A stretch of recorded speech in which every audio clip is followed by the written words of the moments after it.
Alright, I'm on the outskirts of Jiufen now. I came down the mountain a little bit and I walked around this corner, and built into the cliffside is a spirit shrine. This is a shrine associated with ghosts, not gods, but in Taiwan you're not allowed to say that word, so you have to call them good brothers. This is usually associated with kind of the underbelly of society, prostitution and gambling. People who engage in these activities will usually come worship at one of these shrines.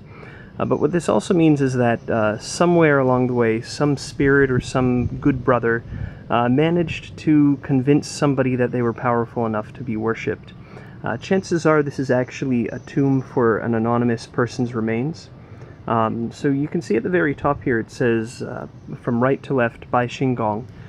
So that means 100 family names Lord, or so the Lord of 100 family names. Then the tablet here also indicates that it's what I like to call a Yo Ying Miao, but it's not actually read as Yo Ying Miao. But this also indicates that it's a very Ying component to Chinese religion. But this looks like it was probably rebuilt in the 1990s, judging by the tiles. In the 1990s, the tile industry started developing bigger and better looking tiles. It might even be newer than that.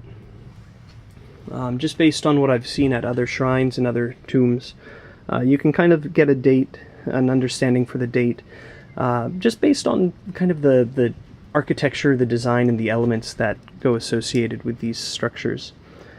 So I guess I'll start with the structure, the main shrine itself. You can see that there's a door there and there are some vents, and this is kind of one of those telltales to me that there's probably a bone jar in there. Somebody's bones or ashes are buried within this structure.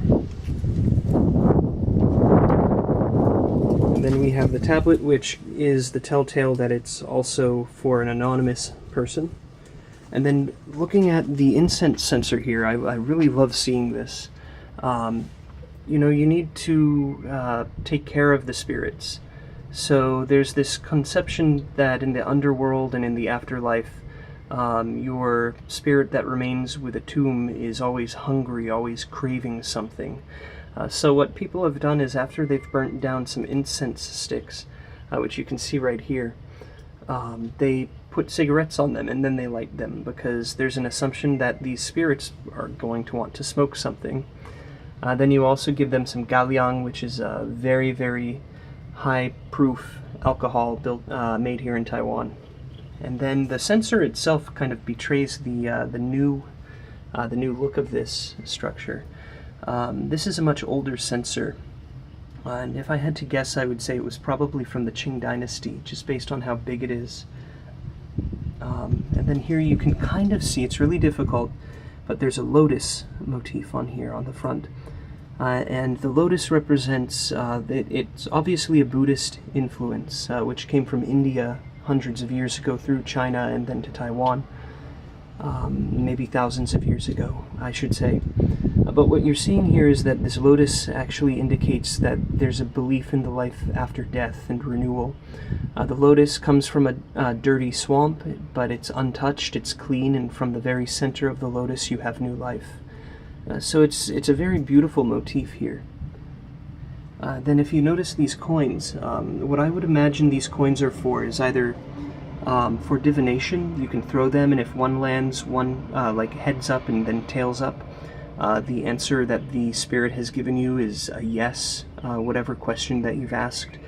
So it's kind of like a replacement for divining blocks, which probably would rot away out here in the very damp environment.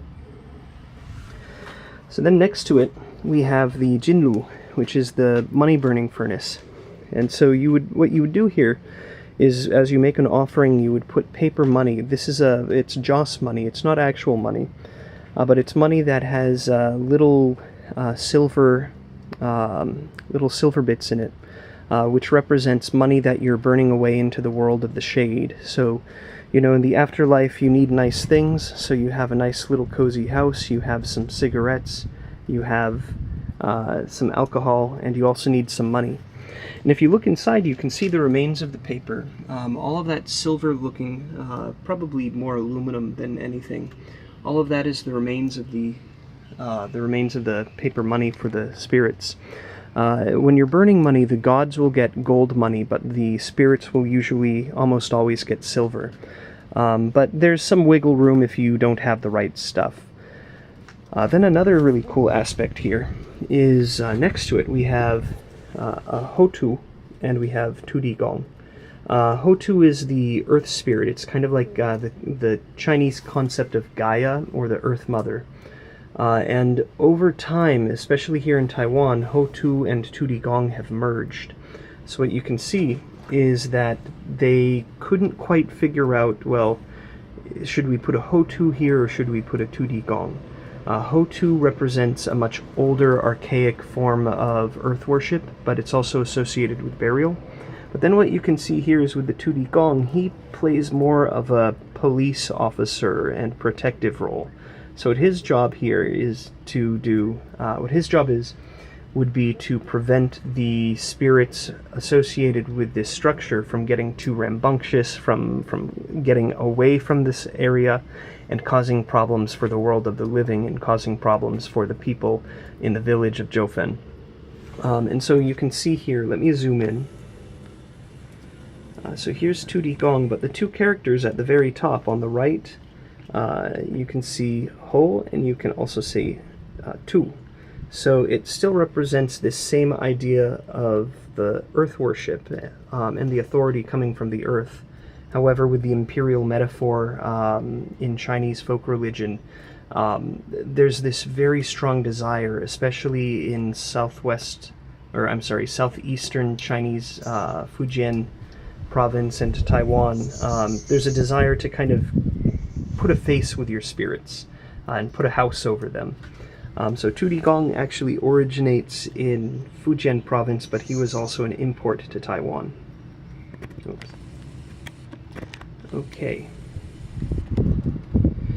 So that's what this structure is, and I really love finding these things because it shows that there's a lot of thought and a lot of care taken put into something like this, even though the whole idea is to get this spirit to not bother you in the village. They've done a lot of work to try to keep the spirit happy.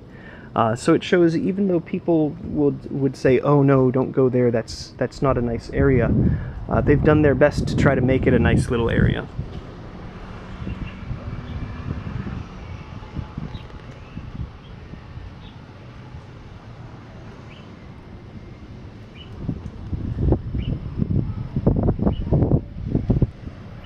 It has very good feng shui.